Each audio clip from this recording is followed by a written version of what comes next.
Welcome to the Pool Chasers podcast. I'm your host, Greg Villafana, joined by my co-host, Justin, the bearded plumber, Bowie. Like you. Today's guest is the founder and CEO of Swimply, Bunim Laskin. Super excited to have you on the show. Thanks for having me, guys. Excited to be here. Did I say your name right? Yeah. Happens to be a very customizable name. So people say Bunim, Bunim. Well, that one is a common choice. So yeah. So. When you were on Shark Tank, I was trying to listen to how you pronounced it. And you said it just a little bit too fast. I'm like, I can't say it that fast. I think I said a lot of things on that episode a little too fast. Yeah. It was really good, though. You know, dude, it takes some guts being on that show. I thought you did really well. Thank you. Very controversial performance, but we were happy with that result. Nice. So before we jump into the interview questions, why don't you give people a bird's eye view of what Swimply is exactly?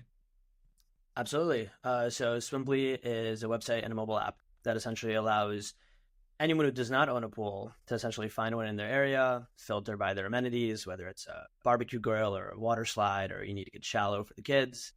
I think we have like 35 filters and whatnot. Once you find a pool that you like, you simply book it by the hour. And enjoy it with your family, your friends. Every pool has its own set of rules, very similar to an Airbnb. Just you get access to the backyard. And for the owners, for pool owners who spend, hundreds, sometimes thousands of dollars maintaining their pool on top of the pretty hefty initial investment, this is a phenomenal way to ultimately recoup your expenses and even make a significant profit by sharing it with local families and your community in the area. Super simple. It takes around 5 minutes for owners to upload their pool, and then they just get requests and they approve the ones that they're comfortable with. And voila, that's kind of the Swimply magic. Yeah. I mean, it's kind of like Airbnb for swimming pools, right? Yep. That's, I think, how the best way people have explained it so far.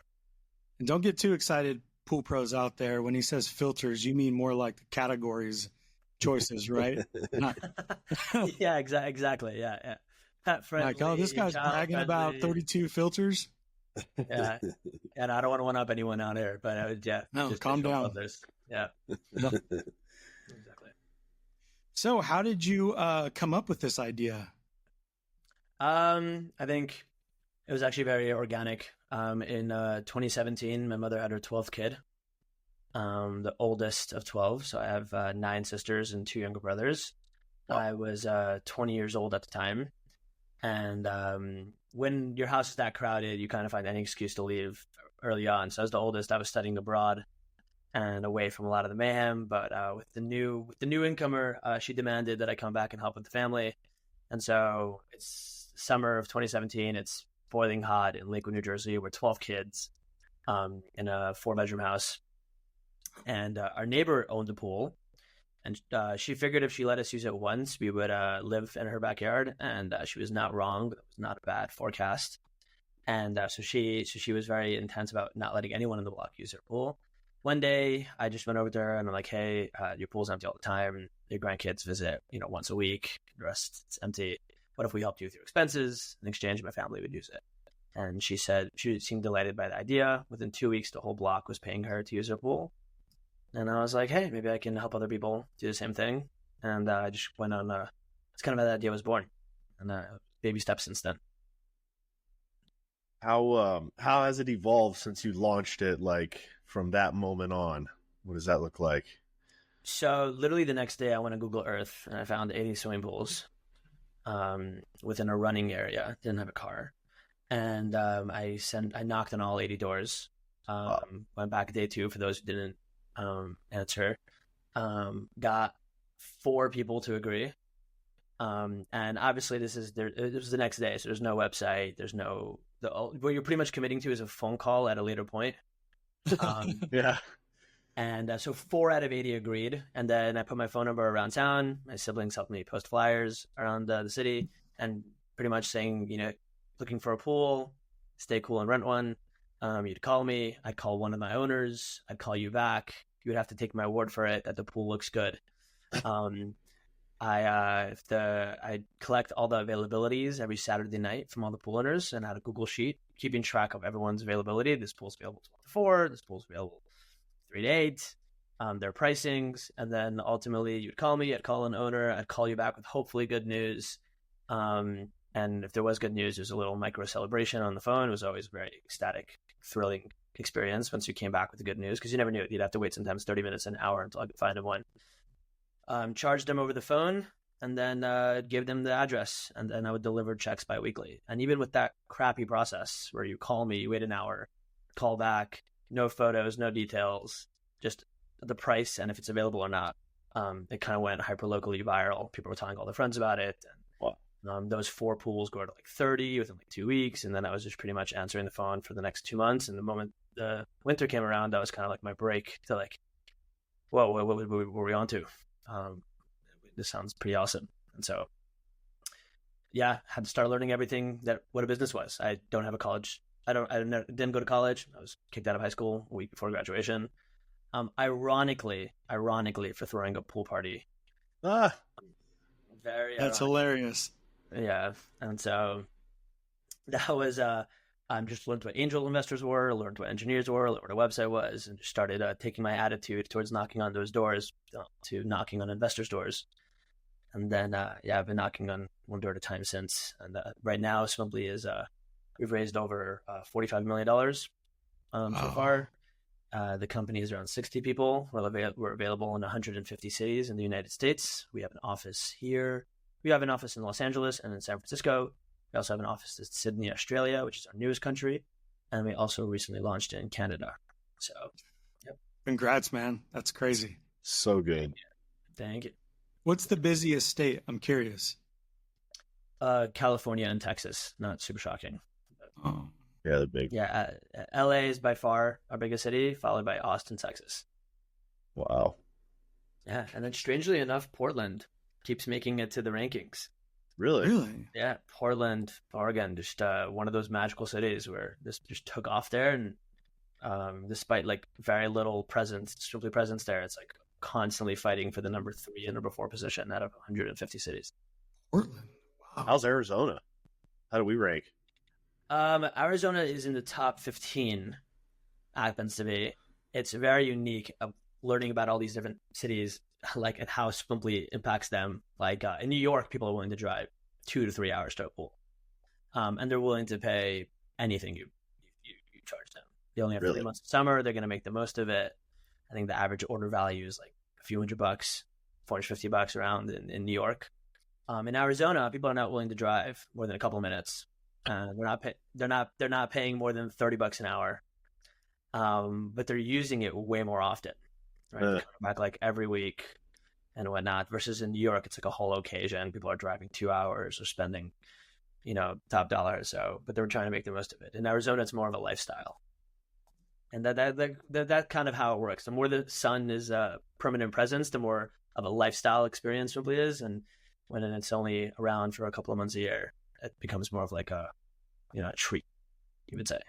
So I think that kind of answers this question, but what would you say? What is the average, like if you had to average it out, like what is the average cost to use Swimply or to? So yeah, it does vary dramatically, mainly because first of all, in the pools, that's a big variable. It's like they're a 5-star, it's like a 5-star hotel and a 1-star hotel, right? You have pools that just come with the backyard, and a pool, and then you have pools that have saunas, and tennis courts, and they can host 100 people, and there's got beautiful views and the whole shebang. So that is a massive variable.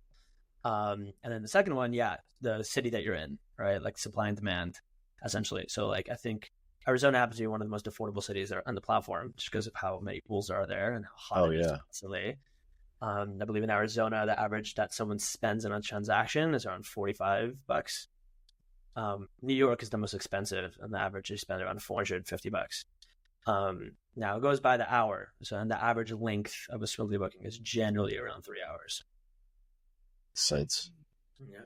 So can they rent out those? Like, can they add to it? Like, oh, you can get my tennis court, or oh, you can get like my outdoor barbecue area, or like what all can they secure on that? Yeah, you know what, Justin?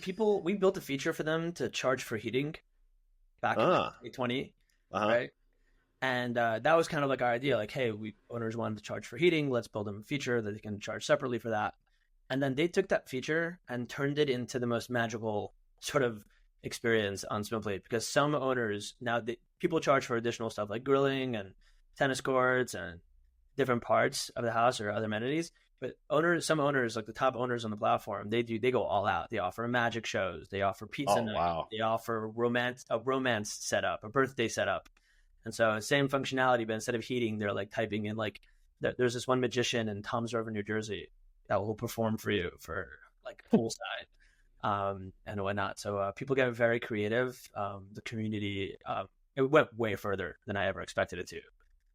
Owners they deep dive into it. They put up custom made signs of you like welcome Steven, welcome Justin.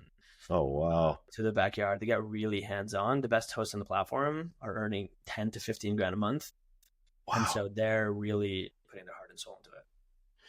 Sorry, would you say that you have hosts that have like turned it into a business? Like they're like, that's like what they're doing. Like they're really pushing it hard. Like some of these people are buying properties now and doing the Airbnbs. Like, have you seen anything like that? I mean, it's been a phenomenal evolution. At the beginning, it was like it's always like a why not? Like, let's just try it.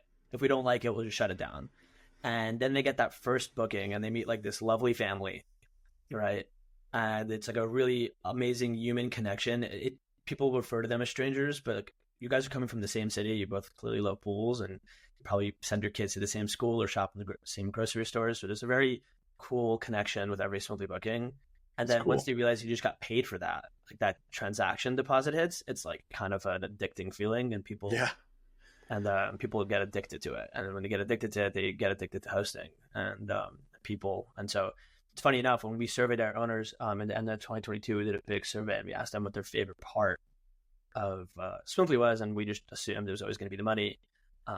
And money ranked at number 2 out of like 6 things. Right? For almost most people, the highest earning people, who you would think would say the money the most because they're earning the most, for them it was always like the people. Wow. And then meeting people and giving back to people and how good they felt. Like their backyard went from this dormant sort of area to something just full of joy and laughter. And I think people really, and then getting paid for that, it's the best job on earth.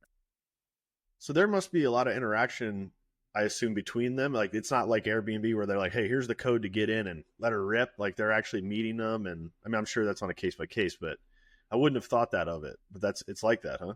Case by case. A lot of owners are very like, they only rent it out when they're not home.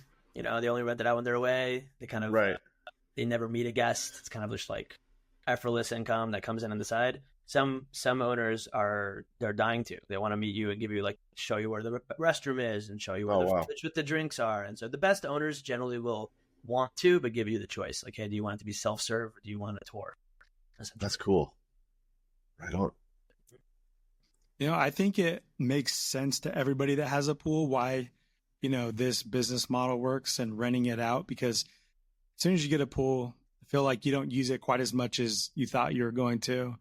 But was it a big hurdle to convince people to, you know, rent it out? Because it is kind of weird having people in your backyard, right?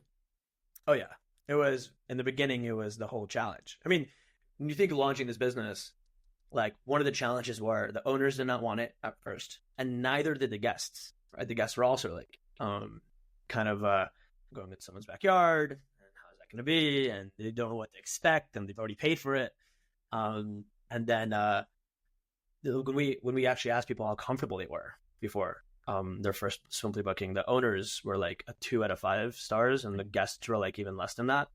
Wow. So the guests are actually the ones that's comfortable. And then after we asked them the same question, right? And it's always like a 4.8 out of 5 or like a 4.5 out of 5. It's pretty dramatic. People are have a more harsh idea of people before they meet them until they do, and then it just becomes a very human connection. And they're also meeting each other in like the loveliest sort of environment. Like everyone's in their bathing suits. They're probably carrying a kid on their shoulders. There's like floaties and good vibes. And so if you're gonna interact, if you're gonna meet someone new, this is kind of the best way to do it. But that was the initial struggle, like crazy. And how we grew was the people that tried it. And then when someone booked a Swimply, it was like 8 people on average, and they would go ahead and post about it on social media, and then they would tell other people.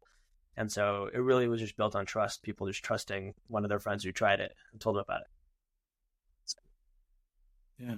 I think Airbnb was pretty much the same way. And it's like once the hosts got aggressive with their marketing and started stepping up their game with, you know, the custom instructions inside the house and just being really transparent about everything, I feel like those people kind of catapulted them into what they are now. Is that kind of what's happening with you? Yeah, I don't think there was a level of marketing dollars or a commercial that would have made us like, overcome everyone's fears about doing this. I think if this was going to grow, if this was going to work, it was going to be like a very community-driven growth hack where people tell each other about it, invite them to Swimplys, invite them to try their own Swimplys and give them an honest review. Like the whole thing was built off people, and that's just not like a cliche line about an app like this. There's no commercial that would have made you book a stranger's backyard. Ultimately. Yeah. What were some of the challenges you found, like as you were launching it, like relating to like maybe, I don't know, insurance or like being in someone's private spaces? Like, what did you come across as you were getting rolling? Yeah, I mean, I was probably my own biggest liability as far as building this business. Sure. So, I mean, I didn't know what anything was when I was launching. I didn't know what an LLC was, what a C Corp was, I honestly didn't know what the word investor meant or an engineer. Yeah. And so I'm learning everything on the fly, ultimately. And then once the business like became, it was happening. People were doing this. Then I'm like, okay, we're good. Now I learned it all. Now I just got to do this over and over again. Then, like with maturity, all the new level of problems started kicking in. The townships that were trying to combat this the same way they combat Uber or Airbnb. There was insurance concerns, like people's personal home insurance covers this or not. And now there were a whole bunch of other words I didn't know what they meant. What's insurance? What's townships? What's what the word regulation mean? Right. And so, but I've had a great talent of being able to harass the right people, the smartest people in the space, to help to mentor me and figure those things out. With the insurance, I got in touch with a lot of good Airbnb people, and followed their playbook. On the regulatory side, we did the same, and whatnot. And on the regulatory side, that was, I think, one of the larger challenges. That's probably going to always be a thing. And we have a team that fights this in a bunch of different counties where this comes up. But the reality is that it's very hard to fight against. It's very hard to argue against Swimply. With Airbnb, a lot of their concerns is that it was bad for the locals, but good for tourists, right? But at the price of locals, it was raising rents, and it was making ordinary residential buildings have constant in and out flow of other individuals that they would never develop a relationship with. With Uber, it was putting taxi drivers out of business, and but with Swimply, it's for the locals, by the locals, right? Almost every township on earth does not have the right amount of resources for proper recreational access, and Swimply kind of makes it happen like flawlessly and seamlessly. And so the owners make more money, the guests have access to the one experience, the one app that actually makes them put their phone away, for a little bit. Yeah. So we had a lot of success just having open dialogues and communications with townships, and just making them realize, because I think when people hear about Swimply for the first time, they think, oh, it's a bunch of college students that are going crazy in someone's backyard, but that's just not the reality. The reality on the ground is that 70% of our bookings are moms taking their kids to swim, and that's the same use case as what launched this thing, which is people like my family. Maybe they don't have 12 kids, but they have a version of some of that. And so when people realize what Swimply is and what people are using the money for, paying bills, renovating their house, paying up their mortgage, it ends up being quite something that people want in their community. Nice. That's awesome. Yeah. That's awesome. I mean, it is some college kids, right? Those who want it, right? So that's the cool thing about Swimply. You're home, right? Majority of the Yeah. time you're home, right? You're not, it's not your second vacation home thousands of miles away. There are people that only want that. There are people on the platform. I remember the first host who joined in Jersey, that's all he wanted. We were like blown away. He was like, I don't want like families. I don't want whatever it is. All I want is parties, because they make the most amount of money. People come for, instead of like 2 to 3 hours, it's like 6 to 8 hours. And owners charge in tiers. So they have one price from 0 to 5 and 5 to 10. And obviously the more people, the more they're paying per hour. So people can make, $3,000 on a booking, and they want to. Often they'll have a stipulation that they have to be invited to the party too. Like that. That was just one guy. His entire Instagram account was just him taking selfies with different parties that were going on in his backyard that he was paid the host. Bunch of hot chicks. Yeah, he was doing his thing. But people, that's the thing, you get what you want on the platform. You're there to vet whatnot, and the guests know that. You know that like there's a good chance the owner will be home. They even if the owner's not, the guests don't know that per se. And so there's much more natural supervision. Some people only want events, and even the events on the platform are generally birthday parties, like kids' birthday parties. I'd say it's like around 7% of our bookings are what we put in around adult gatherings. If you don't mind me asking, who's liable if there's an injury at the pool or in the backyard? Because you rent out like just a pickleball court, right? Or just a pool, or you could just do one thing in the backyard if you want, right? Yeah. So we launched that last summer, actually. We launched other kinds of backyards that you can rent on Swimply. So just pickleball courts, just basketball courts, just tennis courts. As for the liability question, we kind of follow the same playbook as Airbnb. We have everybody sign waivers before they come around when they create accounts, but also we provide up to $2 million of coverage. And when also the waivers provide some level of protection, but it's not like type proof. We come in with $2 million to cover any fees and whatnot. So that's been, we only launched that, I think April of last year. And whatnot. Now, the cool thing about Swimply is that, majority of unfortunate situations at a pool come from lack of supervision, right? It's families watching a movie and where did Tommy go? God forbid, right? But with Swimply, everyone's limited to the backyard area, right? They can't really go off and do something else. And so the families are deeply engaged in their experience, and they're all limited to the area where the pool is. And so thank God, and I think it was actually quite a massive accolade. Last week we've hosted 4 million people in Swimply pools since we launched. And we've had, I think, around 2 incidents since we launched. That's around 1 in 2 million. Wow. And in both incidents, Swimply stepped right in, took over all the conversations, funded any sort of falling out that was necessary, and made sure we were there for both everyone involved. Wow. That's crazy. Do you guys vet these pools at all when they start a new account as a host?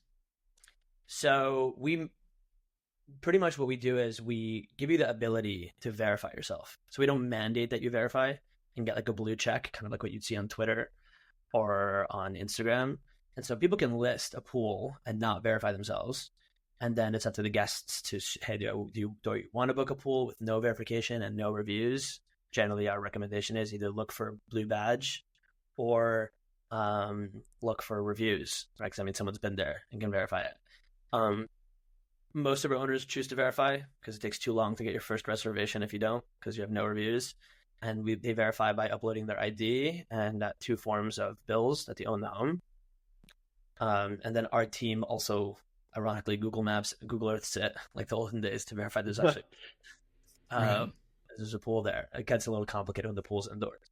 But a lot of the owners, they're new to market. People really want a pool. They know that supply and demand is there, so they'll get booked and they'll get reviewed, and that's eventually. But without reviews and without verification, it's very difficult to get your first booking.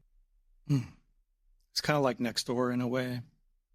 Yeah, verifying process. That's cool. So, I don't know, how can the pool industry sort of collaborate with Swimply? I imagine, pool service providers have most access to, seeing swimming pools reoccurring that, they can mention it. But do you have any sort of programs or anything like that for people that recommend Swimply? So it's funny you mentioned that. When I just launched, working with pool pros was kind of my first strategy that I thought of. Smart one. They know all the pool owners. The pool owners trust them, right? They're more likely to listen to a referral from them than a 21-year-old knocking on their door and saying, "I have an idea for you." The real struggle was every time we tried to work on it, it was no one's main priority, right? We're a startup, we're understaffed, we're underworking, we're working 23 and a half hours a day, and the pool pros are also mainly focusing on their main business model, and Swimply just wasn't as proven at the time. Only recently have we gotten to a place where the business is it's generating tens of millions of dollars in revenue for pool owners all over the country. and we have a team. So it's only recently that we started reopening those conversations to like, hey, maybe now like we've proven out the model. This can be a significant, powerful tool for anyone in the industry and everyone in the industry. And so we should probably start those conversations. And so we started having small ones, testing this out with some companies in hyperlocal areas, but it really requires like an entrepreneurial pool pro. We've worked with a lot of pool pros and tested this out, and it's hard for a lot of people to be entrepreneurial about anything. A lot of pool pros have an entrepreneurial spirit, but may not want to focus on pools directly in their craft. Where we've seen success is with like really creative entrepreneurial pool pros that like see the vision and see the future and want to partner up with an innovative tech company, even though we may not look like other pool companies or feel like other pool companies. We're a tech company at the end of the day. They can kind of resonate with it and partner with it meaningfully. And so we started those conversations, I believe, around February, March time. And yeah, we're always on the lookout for other like really entrepreneurial, creative pool pros to partner with. The cool thing is when pool owners on Swimply spend on average 40% more on their pool. They need more just chemicals just because it's being used dramatically more. But they also do spend a lot of it more. Around 70% of our pool owners mentioned that they take their earnings and put it back into their backyard, right? And because they kind of look at it like, I'll have my backyard pay for itself. And B, it's an investment to make their pool even better. So more people want to book it and more people leave even better reviews. And so I think there's a lot of opportunity there to just make the pool industry a lot more efficient and cost effective. Right. I mean, I don't have to tell you guys, right? Like a pool is a magical experience, but it's as far as from a financial perspective, it's right behind owning a boat, right? It's kind of like you put in that initial investment and then it's the cost that keeps it costing. And so Swimply actually makes a pool go from it just turns its expense into an investment, into something that can actually make you more than it's cost you, which is a remarkable idea to think about a pool actually making you money and giving joy. And the realistic thing is, one thing we've cracked by now for pool owners, if you love people, this is going to be an amazing sell for you.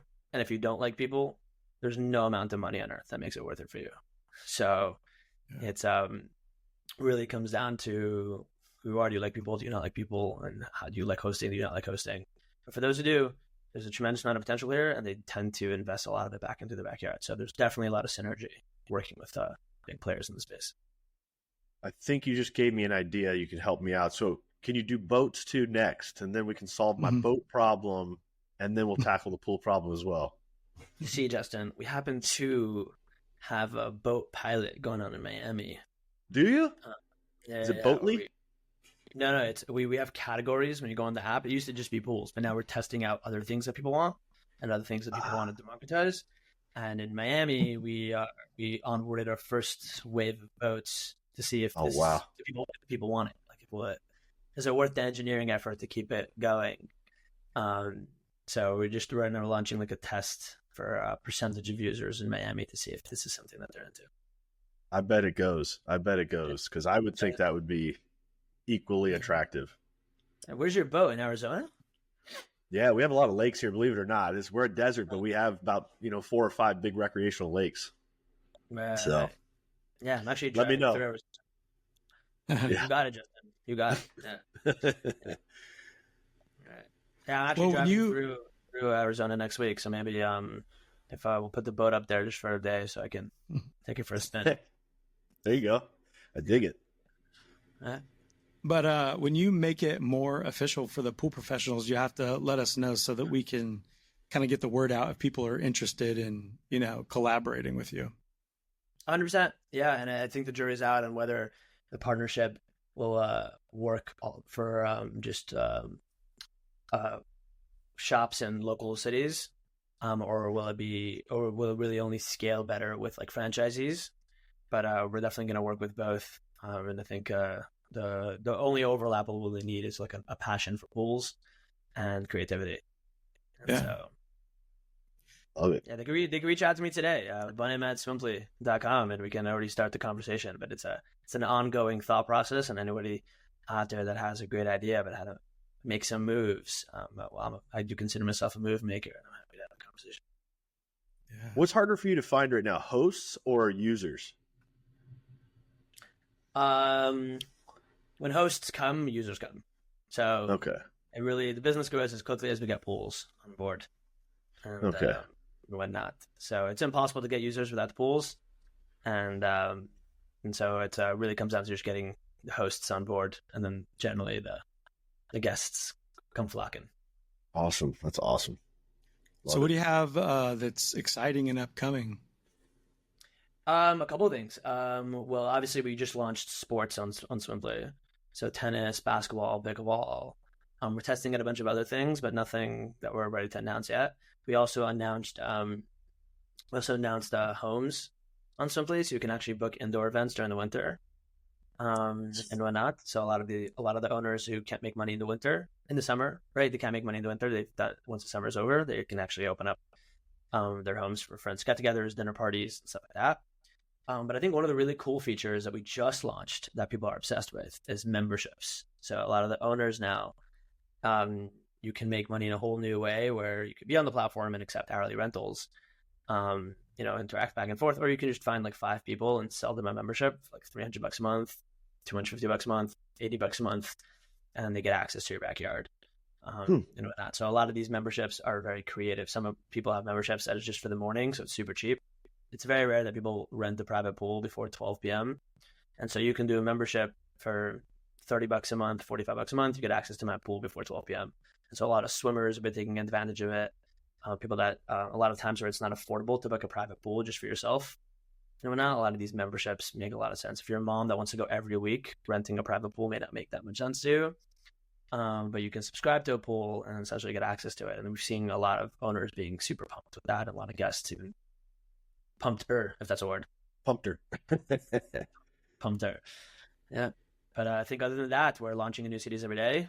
And we're still, the Coca-Cola of Swimply is still renting pools by the hour. And every day we're in new areas. I think right now we have close to 20,000 Swimplys throughout the country. And so, there's probably one near you, wherever you are right now. There is. I checked. What was I going to ask? So I know there's a lot of pools on Swimply. You said 20,000. Do you have a favorite?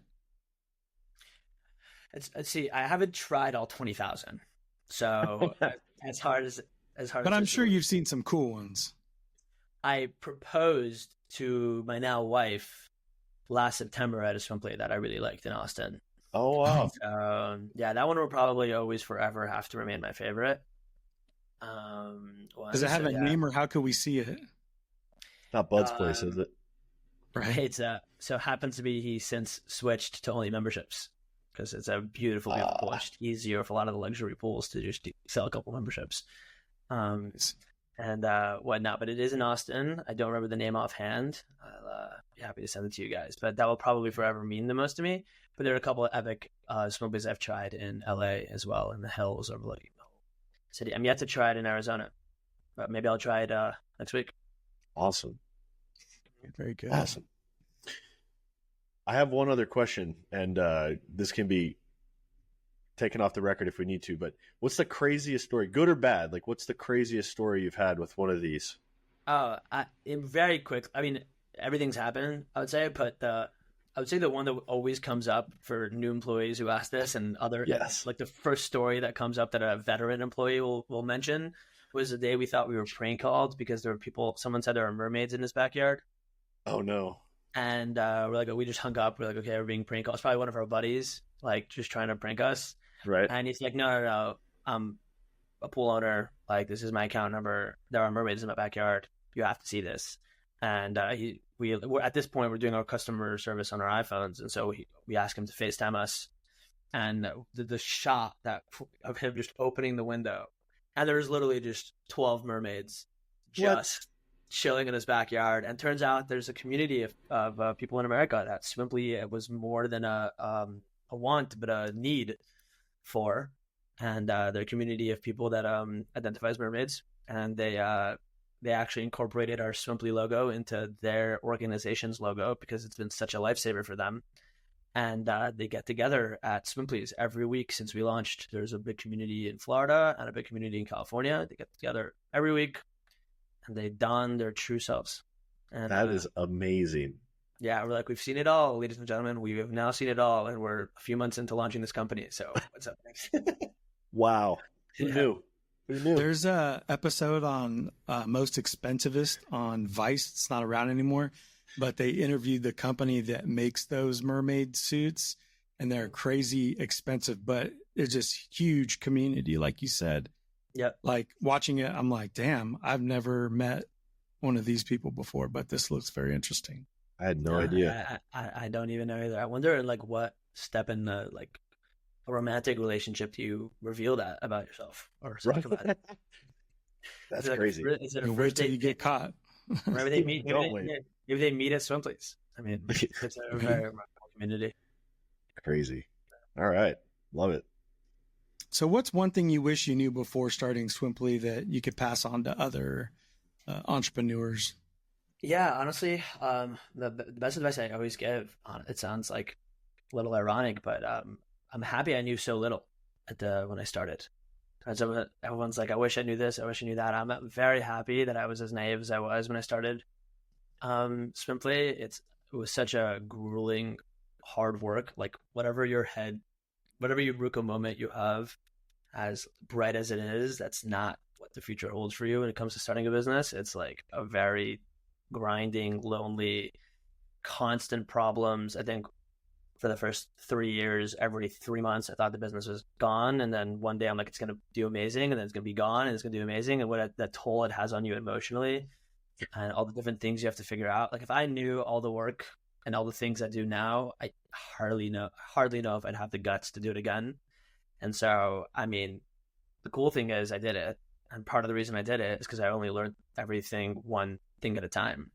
And so, like, if there's any advice I give, don't learn too much. There's enough to spook you out. There's enough to freak you out, like 1 mile at a time, ultimately, and don't see further than what your headlights show you, lest you give up before the journey even began. So I try to stay focus on what you need to do to conquer the next mountain, and then take it one step at a time.